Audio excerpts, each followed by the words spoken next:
स्वाती, मी तुला लहानपणापासून पाहत आलेल, कसं ते विचार.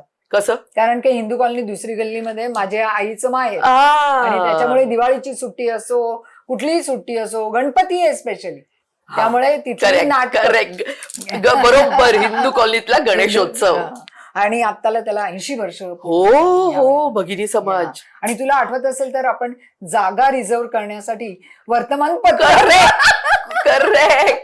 वर्तमानपत्र घेऊन जायची आणि ही माझी जागा, आमची सगळ्यांची अशी जागा, आणि आपण सगळ्या मैत्रिणी जाऊन खाली बसायचो. आणि महत्वाची गोष्ट म्हणजे तिकडे कंपनीची नाटकं, मोठमोठाली नाटकं, उत्तम नाटकं यायची, त्या वर्षीची उत्तम नाटकं. आणि नाटकांना सुद्धा हिंदू कॉलनीत बोलवलंय हा फार मानाची गोष्ट होती. करेक्ट आहे, करेक्ट आहे, खरंच. कारण तिथला जो एक ऑडियन्स अतिशय सुशिक्षित, चांगला असा मस्त ऑडियन्स होता. आणि मला अजूनही आठवते तिकडे भक्तीताई बर्वे वगैरे या सगळ्यांची नाटकं, ही सगळी नाटकं मी तिथे पाहिली आहेत. एक्झॅक्टली, सगळी उत्तम नाटकं मी हिंदू कॉलनीत पाहिली आहेत. आणि कुठेतरी तिथे माझी सुरुवात झाली असं मला वाटतं. म्हणजे मी तुला सांगते कांचन, तेव्हा किती सेफ असायचं.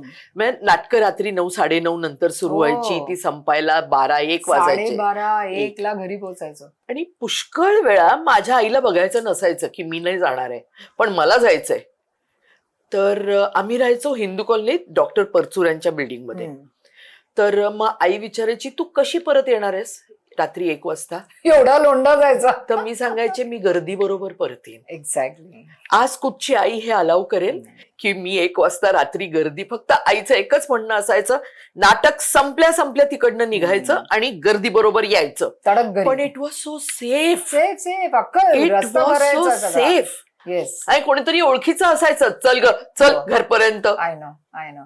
सो पण कुठेतरी ती बीज आपल्या मनामध्ये, खरंच मला तेव्हाच असं वाटलं की म्हटलं, अरे ही लोक कशी, म्हणजे. आणि गंमत मला अशी वाटायची, हे आता हे पात्र करताय, हे असं दिसतंय, मेकअप उतरवल्यानंतर ते किती वेगळे दिसतात. हो. आणि मला त्याचं इतकं प्रूफ असायचं की ह्या सगळ्या जणी एरवी कशा दिसतात, मेकअपच्या आधी कशा दिसतात. मी खूप आधी जाऊन बसायचे आणि असं डोकावून बघायचं. ज्या दिवशी डबल गेमला मला बोलवलं होतं हिंदू कॉलनीत, त्या दिवशी it was such a happy day for me. आणि आमच्या हिंदू कॉलनीतली स्वाती टिपणीस, ती चिटणीस, माझा तेव्हा सत्कार केला होता. आणि तो म्हणजे मला इतका मनापासून भावला होता, काय सांगू. खरंय. आणि ते देखील भक्तीताई बरोबर तुझं काम होतं. हो.